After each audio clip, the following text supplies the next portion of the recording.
Magandang hapon po sa ating lahat. Iaalay natin ang intensyon sa banal na misang ito. Misang pasasalamat ni na Fernando at Wilhelmina Martinez at pamilya. Karangalan ng mabaghalang awa alay ng Divine Mercy Apostolic. Para sa kapayapaan ng kaluluwa ni na Dante Ducay, Jane Alinas, Teodora Latosa, Efren Vargas Jr., Pepito David, Eugenia David, Jose Baldemor, Amador Baldemor, Zoilo Perpetua at Ramon Asioche.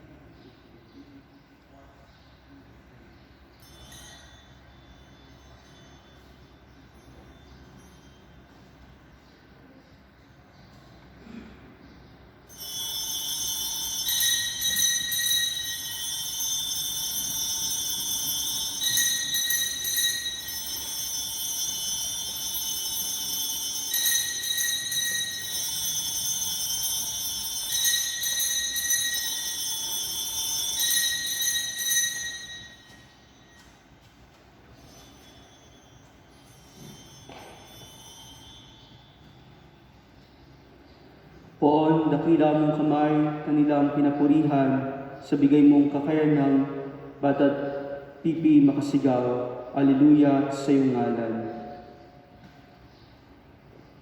Sa ngalan ng Ama, ng Anak, at ng Espiritu Santo, Amen. sumainyo ang Panginoon. At sumayo rin.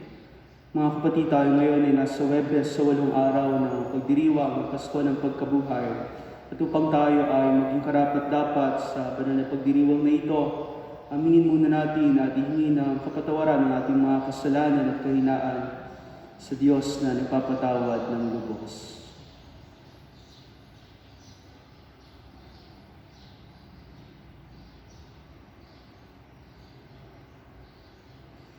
Inaamin ko sa makapangyarihang Diyos at sa inyo mga kapatid na lubha akong nagkasala sa isip, sa salita, sa gawa, at sa aking pagkukulang. Kaya isinasamo ko sa mahal na Birhen Maria, sa lahat ng mga anghel at mga banal, at sa inyo mga kapatid na ako'y panalangin sa Panginoong ating Diyos. Kaawaan tayo ng makapangyarihang Diyos, patawarin tayo sa ating mga kasalanan, at patnubayan tayo sa buhay na walang hanggan. Amen. Panginoon, kaawaan kami. Panginoon, kaawaan mo kami. Kristo, kaawaan kami. Kristo, kaawaan mo kami. Panginoon, kaawaan kami. Panginoon, kaawaan mo kami. Papuri sa Diyos sa kaitaasan at sa lupa'y kapayapaan sa mga taong pinalulugdan niya.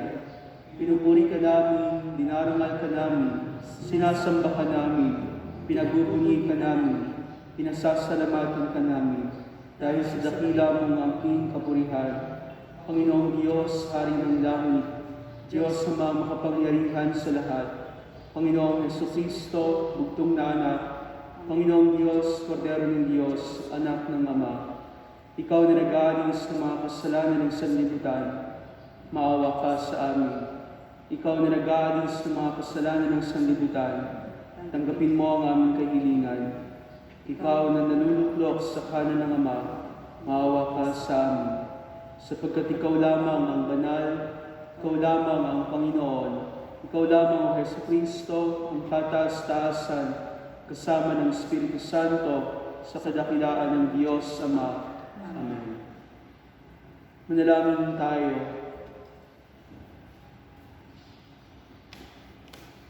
Ama naming makapangyarihan, pinagkaisa-isa mo ang iba't ibang mga tao para sambahin ang ngalan mo. Ang mga isinilang na muli sa tubig ng binyag ay magkaisa nawa sa pananalig at pagkamatapat sa pamamagitan ni Jesucristo kasama ng Espiritu Santo magpasawalang hanggan. Amen. Pagbasa mula sa Gawa ng mga Apostol. Noong mga araw na iyon, samantalang nakahawak ang pinagaling ni Pedro at Juan sa kanila sa may portiko ni Solomon, patakbong lumapit sa kanila ang mga taong takang-taka sa nangyari. Pagkakita ni Pedro sa mga tao, kanyang sinabi, "Mga Israelita, bakit kayo nagigilala sa nangyari ito? Bakit ninyo kami tinitingnan ng ganyan? Akala ba ninyo'y napalakad namin siya sa pamamagitan ng sarili naming kapangyarihan o kaya'y dahil sa aming kabanalan? Ang Diyos ni na Abraham, Isaac at Jacob, ang Diyos ng ating mga ninuno, na nagbigay ng pinakamataas na karangalan sa kanyang lingkod na si Jesus. Ngunit siya'y binigay ninyo sa may kapangyarihan at itinakwil sa harapan ni Pilato. Gayong ipinasya na nitong palayain siya. Itinakwil ninyo ang banal at matuwid at isang mamamatay tao ang hiniling ninyong palayain. Pinatay ninyo ang pinagmumulan ng buhay, ngunit siya'y muling binuhay ng Diyos at saksi kami sa bagay na ito. Ang kapangyarihan ng pangalan ni Jesus ang nagpagaling sa lalaking ito. Nangyari ito dahil sa pananalig sa kanyang pangalan. Ang pananalig kay Jesus ang lubusang nagpagaling sa kanya, tulad ng inyong nakikita. At ngayon mga kapatid, batid kong hindi ninyo nalalaman ang inyong ginawa, gayon din ang inyong mga pinuno. Ngunit sa ginawa ninyo natupad ang malaon ng pinahayag ng Diyos sa pamamagitan ng mga propeta na si Kristo'y kailangan magtata. Kaya't magsisi kayo at magbalik loob sa Diyos upang pawiin ang inyong mga kasalanan at bigyan kayo ng kaunting panahon ng pamamahinga. At susuguin niya si Jesus, ang Mesiyas na hinirang niya para sa inyo. Siya'y dapat munang manatili sa langit hanggang sa dumating ang panahon ng pagbabago ng lahat ng bagay, ayon sa pinahayag ng Diyos sa pamamagitan ng kanyang mga banal na propeta mula pa noong una. Sinabi ni Moises, ang Panginoong inyong Diyos ipipili ng isa sa inyong kalahi at gagawing propetang katulad ko. Pakinggan ninyo ang lahat ng sasabihin niya sa inyo, at lahat ng hindi makikinig sa propetang iyon ay ihihiwalay sa bayan ng Diyos at lilipudin. Nagpahayag din tungkol sa mga araw na ito ang mga propeta mula kay Samuel at sa lahat ng sumunod sa kanya. Ang mga pangako ng Diyos sa pamamagitan ng mga propeta ay para sa inyo at kasali kayo sa tipang ginawa ng Diyos at ng inyong mga ninuno na kanyang sabihin kay Abraham. Pagpapalain ko ang lahat ng angkan sa daigdig sa pamamagitan ng inyong lipi. Kaya't hinirang ng Diyos ang kanyang lingkod at siya'y unang sinugo sa inyo upang pagpalain kayo at tulungan tumalikod sa inyong masasamang pamumuhay. Ang salita ng Diyos. Salamat sa Diyos. Maningning ang iyong ngalan poon sa sangkalupaan. Iyong ngalan poon sa sangkalupaan. Ikaw o poon, Panginoon namin, laganap sa lupa ang iyong luningning. Ano nga ang tao upang iyong alalahanin? Ay ano nga siya na sukal mong kalingain? Maningning ang iyong ngalan poon sa sangkalupaan. Nilikha mo siya na halos kapantay ng iyong luningning at kadakilaan. Pinamahala mo sa buong daigdig, sa lahat ng bagay, malaki at maliliit. Maningning ang iyong ngalan poon sa sangkalupaan. Mga baka at tupa, hayop na mabangis, at lahat ng ibong nasa himpapawid, at maging sa isda sa lalim ng tubig. Maningning ang iyong ngalan poon sa sangkalupaan. Alleluia, alleluia. Araw ngayong gawa ng Diyos, magdiwang tayo ng lubos. Purihin ang manunubos. Alleluia, alleluia.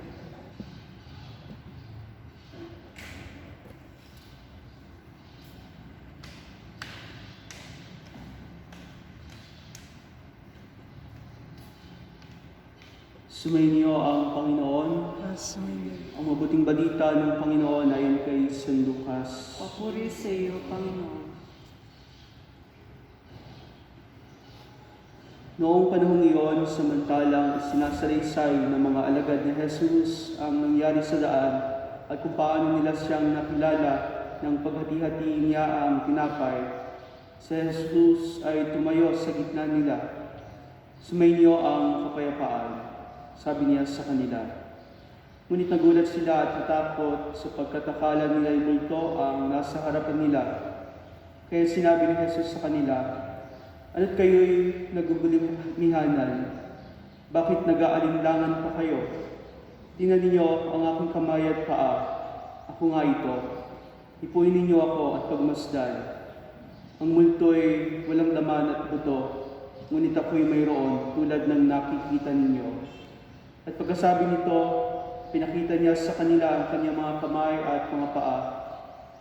Nang hindi pa rin sila makapaniwala dahil sa malaking galak at pagkamangha, tinanong sila ni Jesus, "May makakain ba riyan?"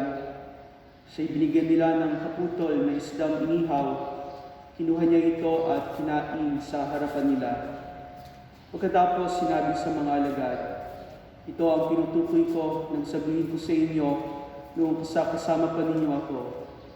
Dapat matupad ang lahat ng nasusulat tungkol sa akin sa kautusan ni Moises, sa mga aklat ng mga propeta at sa aklat ng mga awit." At binuksan niya ang kanilang mga pag-iisip upang maunawaan nila ang mga kasulatan. Sinabi niya sa kanila, "Ganito ang nasusulat, kinakailangan magbata ng hirap at mamatay ang Mesiyas at muling mabuhay sa ikatlong araw. Sa kanyang pangalan ang pagsisisi at kapatawaran ng mga kasalanan ay dapat ipangaral sa lahat ng bansa, magmula sa Jerusalem. Kayo ang mga saksi sa mga bagay na ito."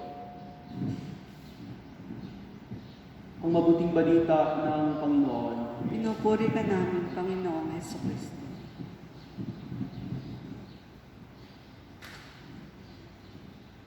Ang Panginoong Jesus ay muling nabuhay at ito ay napakaraming bunga para sa mga nananampalataya sa Kanya. Hindi siya nagpakita upang patunayan lamang na siya'y muling nabuhay, kundi sa Kanyang ginawang pagpapakita na siya'y napagkamalagpaang isang multo. Kanyang pinatunayan na sa pamagitan ng marahil tinatawag na glorified body, siya ay muling nabuhay upang una magdulot ng kapayapaan na katulad ng binabanggit pa niya ng kasama pa ang mga alagad na ito.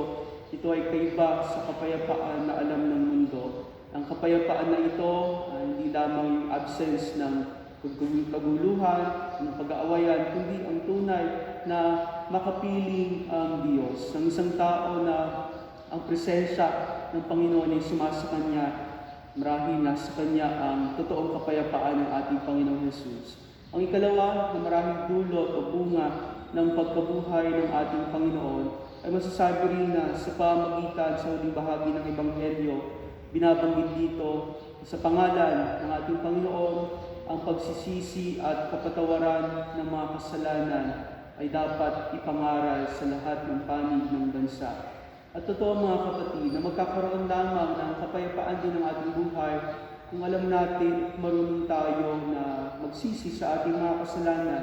Kung noong season of Lent, tayo ay binigyan ng mahabang preparasyon upang magbalik daw sa Diyos, upang magsisi sa ating mga kasalanan. Itong pagkabuhay ng ating Panginoon ay pagpapatuloy o pagpapatunay din ng unti-unti na pagbabagong buhay sa ating Panginoon, kasama ang ating Panginoon. At ganoon din mga kapatid, tila ito ay parang sinasabing commissioning. Tayo binibigyan ng misyon na maipahayag din o maitaguyod ang kaharian ng Diyos pasimula dito sa lupang ibabaw. At kung susuriin natin mga kapatid, sa ating buhay ba, tayo ba ay nagiging tagapagtaguyod itong kaharian ng Diyos?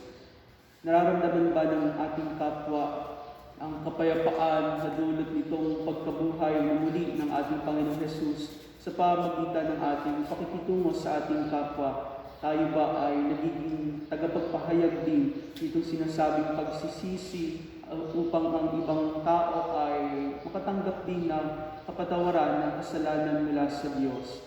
At totoo mga kapatid, ang pagkabuhay ng ating Panginoong Jesus, hindi niya lamang pinatunayan sa kanyang pagpapakita sa kanyang mga alagad, hindi totoo na ginagawa niya ang bawat isa ng mga saksi ng katotohanan na ito, na ang Diyos ay muling nabuhay upang sa ating buhay tayo rin ay magkaroon ng kapayapaan at maging saksi patungkol sa kapatawaran ng kasalanan at pagsisisi nito.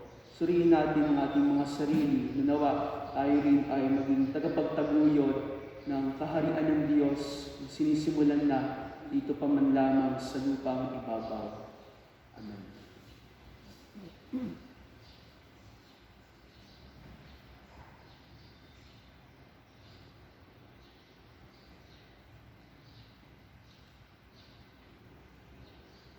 Sa kagalakan ng Pasko ng Pagkabuhay, kasabay ang pagdiriwang ng ika-500 taon ng Kristyanismo sa ating bansa, manalangin tayo sa Ama upang maipahayag natin ng lubos ang tagumpay ni Kristo laban sa kasalanan at kamatayan.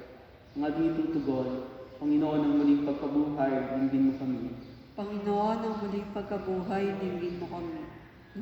Para sa simbahang Katolika, pahayag nawa niya ang tagumpay ni Kristo na dumaig sa kasalanan, hirap at takot sa mundo. Manalangin tayo. Panginoon, ang muling pagkabuhay, dinggin mo kami. Para sa mga pinuno ng simbahan at pamahalaan, talikdan nawa nila ang pansariling interes at patuloy nawa silang tumayo at ipangaral ang mabuting balita sa mga hindi pa nakakakilala kay Kristo. Manalangin tayo. Panginoon, ang muling pagkabuhay, dinggin mo kami. Para sa buong sanlibutan, lalo tigit ang bansang Pilipinas na nagdiriwang ng ika-500 taon ng Kristyanismo, naway itakwil natin ang kasalanan at mabuhay tayo muli bilang mga anak ng Diyos. Manalangin tayo. Panginoon, ang muling pagkabuhay, dinggin mo kami. Para sa mga biktima ng kahirapan at karapatang pantao, naway madagpuan nila ang kapayapaan at justisya na kanilang inaasam. Manalangin tayo. Panginoon, ang muling pagkabuhay, dinggin mo kami. Para sa ating lahat na nakikisa sa pagdiriwang na ito, upang patuloy tayong talingain ng buong may kapal at pagpalain ng lahat ng ating gawain at sa ikatatagumpay ng kaharian ng Diyos sa lupa. Manalangin tayo. Panginoon, ang muling pagkabuhay, dinggin mo kami. Sama din natin sa ating panalangin ang lahat ng mga tao na naapektuhan tulad itong COVID virus na ito na sila'y patagpo ng kagalingan mula sa kapangyarihan at pagmamahal ng Diyos, gayon din ang mga pumanaw na dulot ng COVID virus na ito. Manalangin tayo sa Panginoon. Panginoon, ang muling pagkabuhay, dinggin mo kami. Dakilang Ama, sa muling pagkabuhay ng iyong anak, nilubig ang kapangyarihan ng kamatayan. Nawa ang ginagawa naming pagdiriwang sa ika-500 taon ng pananampalataya ay magdulot sa amin ng pagbabagong buhay sa pamamagitan ni Kristong aming Panginoon. Amen.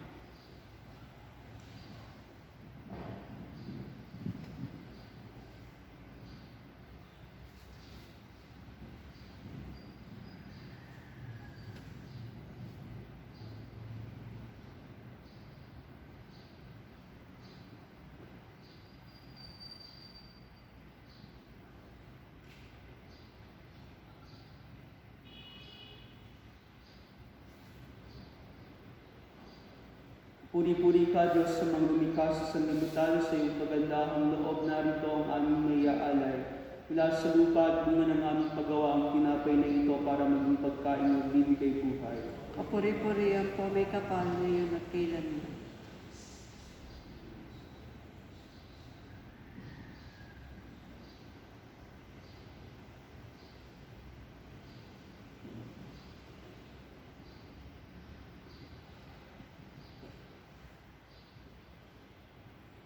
Puri-puri ka, Diyos, sa mga lumikha sa sanlibutan, sa iyong kagandahang loob, narito ang aming maiaalay. Mula sa katas ng ubas at bunga ng aming paggawa, ang alak na ito para maging inumin na bibigay ng iyong Espiritu. Kapuri-purihan po may kapal ngayon at kailanman.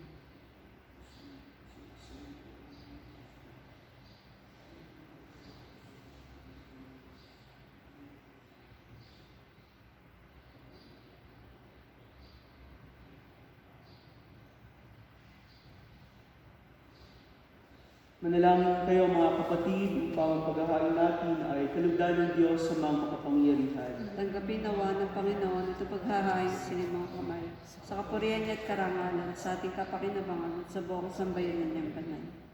Ama naming lumikha, kalugdan mo tanggapin ang aming mga alay na ngayon inihahain para sa mga hiniram upang ang mga niloob mong mabinyagan at magkamit ng iyong tulong ngayon at kailanman sa pamagitan ng sa Kristo magpasawalang hanggan. Amen. Sumainyo ang Panginoon. At sumayo rin. Taas sa Diyos sa inyong puso at diwa. Itinaas na namin sa Panginoon. Pasalamatan natin ang Panginoong ating Diyos. Marapat na siya ay pasalamatan. Manaming makapangyarihan, tunay nga marapat na ikaw ay aming pasalamatan. Ngayong pinagdiriwang ang paghahain ng Mesiyas, maamong tupa na tumubos sa aming lahat. Ang iyong anak na minamahal ay naghain ng sarili niyang buhay. Siya ang tupang maamong umako sa kaparusahan upang mapatawad ang kasalanan ng sanlibutan. Sa pagkamatay niya sa banal na krus, ang kamatayan namin ay kanyang nilupi. Sa pagkabuhay niya bilang manunubos, pag-asa at pagkabuhay ay aming nakamit. Kaya kaisa ng mga anghel, nagsisiawit ng papuri sa iyo kung walang humpay sa kalangitan. Kami nagbubuni sa iyong kadakilaan. Santo, Santo, Santo, Panginoong Diyos ng mga hukbo, napupuno ang langit at lupa ng kadakilaan mo, o sana sa kaitaasan. Pinagpala mo paririto sa ngalan ng Panginoon, o sana sa kaitaasan. Ama naming banal, ikaw ang bukal na ang tanang kabanalan, kaya't sa pamagitan ng iyong Espiritu, gawin mong banal ang mga kaloob na ito, upang para sa amin maging katawan at dugo ng aming Panginoong Heso Kristo. Bago niya, pinagtiis ang pusang loob na maging handog.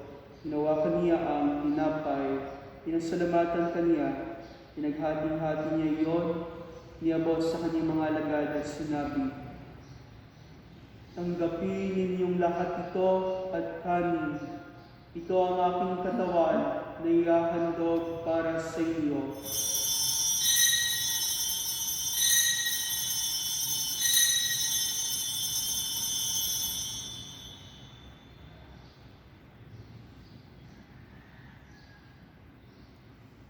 Gayun din naman noong natapos ang hapunan, hinawakan niya ang kalis.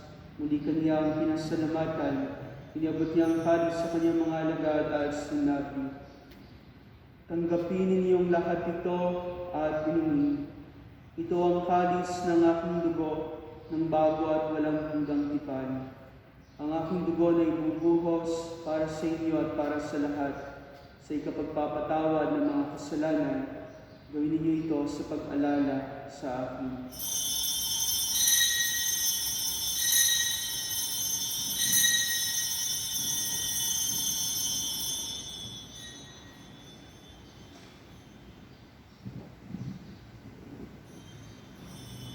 Ang misteryo ng pananampalataya. Si Kristo'y namatay, si Kristo'y nabuhay, si Kristo'y babalik sa wakas ng panahon. Ang mga ginagawa namin ngayon ang pag-alala sa pagkamatay at muling pagkabuhay ng iyong anak.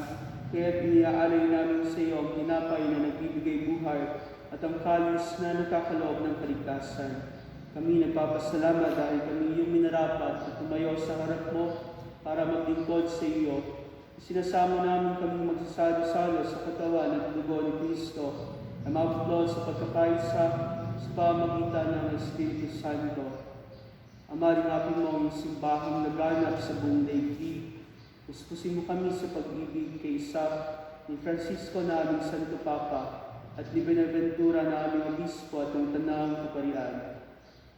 Alalahanin mo rin si Father Jimmy na tinawag mo mula sa daigdig na ito. Nung siya'y binyagan, siya'y nakaisa ni Kristo sa pagkamatay. Ngayong siya'y pumanaw, nawa'y makaisa siya ni Kristo sa pagkabuhay. Alalahanin mo rin ang mga kapatid namin nakinlay na may pag-asang sila'y muling mabubuhay, gayon din ang lahat ng mga pumanaw. Kaawaan mo sila at patuloyin sa iyong kaliwanagan. Kaawaan mo at panginapatin kami lahat na makasalo sa iyong buhay na walang wakas. Kaisa ng mahal na Birheng Maria, na ina ng Diyos, ni San Jose ng kanyang kabiyak ng puso, kaisa ng mga apostol, ni Santiago na aming patron at ng lahat ng mga banal na namuhay dito sa daigdig na ang kalugod-lugod sa iyo, may pag-iwang nawa namin ang pagpupuri sa ikararangan mo sa pamamagitan ng iyong anak na aming Panginoong Heso Kristo. Sa pamamagitan ni Kristo, kasama niya at sa Kanya, ang lahat ng karangal at papuri ay sa iyo, Diyos sa mga makapangyarihan, kasama ng Espiritu Santo, magpasawalang hanggan. Amen.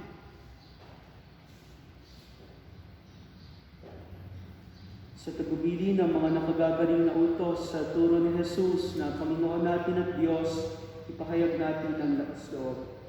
Ama namin, sumasalangit ka, sambahin ang ngalan mo, makapasa amin ang kaharian mo, sundin ang loob mo dito sa lupa para ng sa langit. Bigyan mo kami ngayon ng aming kakanin sa araw-araw at patawarin mo kami sa aming mga sala para ng patawad namin sa ikakasala sa amin. At huwag mo kami paintulot sa tukso, diretso mo kami sa lahat ng masama. Nihiling namin kami adya sa lahat ng masama, pagkalooban ng kapayapaan araw-araw, iligtas sa kasalanan, at ilayo sa lahat ng kapahamakan. Samantalang aming pinananabikan ng dakilang araw ng pagpapahayag ng tagapagligtas namin sa Yesu Kristo. Sapagkat sa iyo ang kaharian, ang kapangyarihan at ang kapurihan, magpakailanman. Amen. Panginoong Yesu Kristo, sinabi mo sa iyong mga apostol, kapayapaan ang iniiwan ko sa inyo, ang aking kapayapaan ang ibinibigay ko sa inyo. Tunghayan mo ang aming pananampalataya at huwag ang aming pagkakasala. Pagkalooban mo kami ng kapayapaan at pagkakaisa, ayon sa iyong kalooban, kasama ng Espiritu Santo, magpasawalang hanggan. Amen. Ang kapayapaan ng Panginoon ay laging sumainyo. At sumayo rin. Tubigayin kayo ng kapayapaan sa isa't isa. Kordero ng Diyos na nag-aalis ng mga kasalanan ng sanlibutan, maawa ka sa amin. Kordero ng Diyos na nag-aalis ng mga kasalanan ng sanlibutan, maawa ka sa amin. Kordero ng Diyos na nag-aalis ng mga kasalanan ng sanlibutan, pagkaloob mo sa amin ng kapayapaan.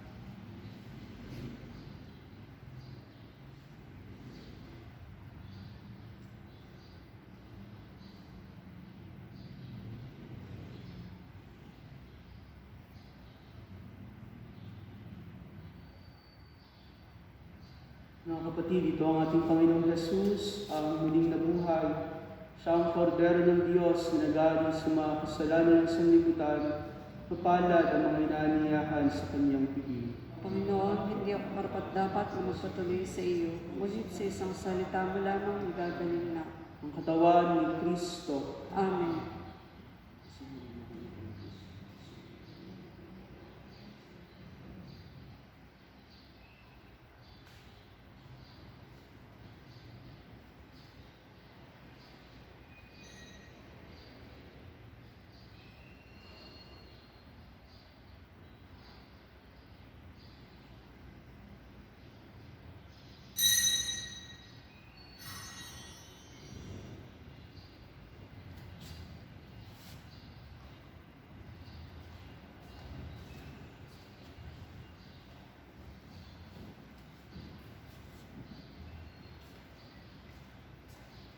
Haleluya, ang ihandog ng bayan tinubos ng Diyos sa lahat, sabing lubos, tayo sa dilim tinubos, ng sa ilaw na ay umabot.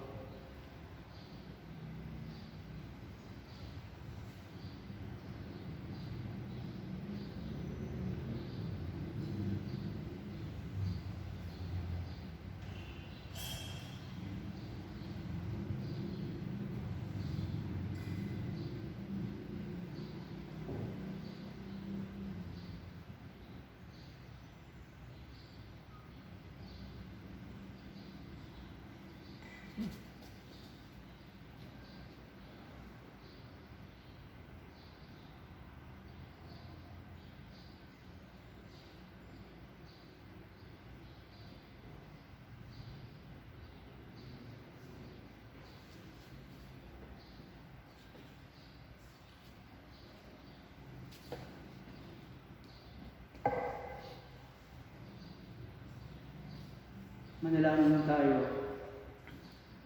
Ama namin mapagmahal, ang aming mga pagduhog ay iyong pakikinggan para sa pagkakamit ng iyong tulong sa aming araw-araw at para sa pagkakaloob ng ligayang walang katapusan na pawang idinudulot ng banal na pakikinabang sa pagdiriwang ng pagpapalitan ng iyong bigay at ang aming alay sa pamagitan ni Kristo kasama ng Espiritu Santo magpasawalang hanggan. Amen.